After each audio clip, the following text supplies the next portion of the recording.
Biden pushes China threat at G7 and NATO, but European leaders tread carefully.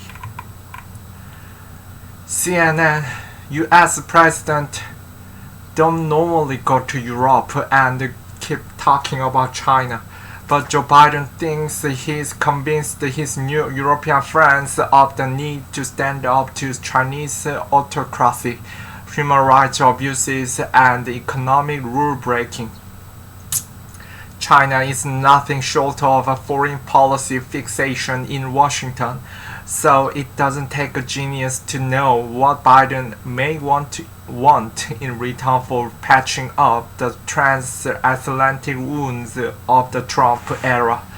He said he walked away from the G7 summit in the UK convinced that the group recognizes that Beijing is part of a growing threat to global democracy. The summit agreed to set up an alternative to China's Belt and Road Infrastructure Initiative.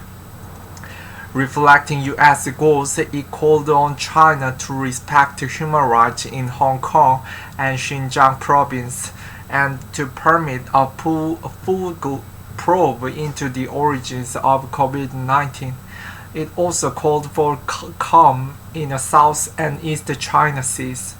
China was also on Everest's lips at the subsequent NATO summit and made an appearance in the alliance's final joint statement for the first time.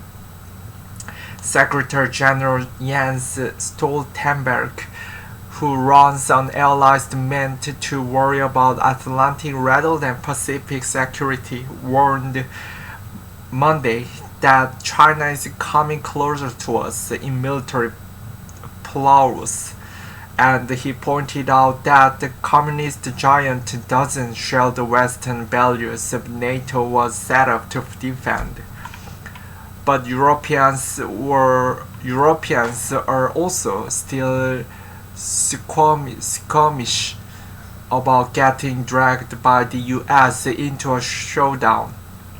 US officials said Italy and Germany were uneasy with potential communic languages that China might view as provocative. Stressing balance, German Chancellor Angela Merkel said that China is our rival in many questions, but also our partner in many aspects. Emmanuel Macron said the G7 wanted to work with Beijing on climate, trade, development, and other issues despite the disagreement. I will be very clear, the G7 is not a club hostile to China, the French president said.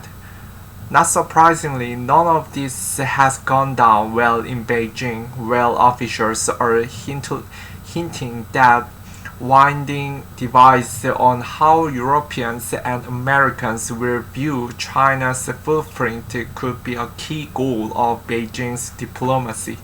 As for not provoking China, that ship has sailed. The Chinese embassy in the UK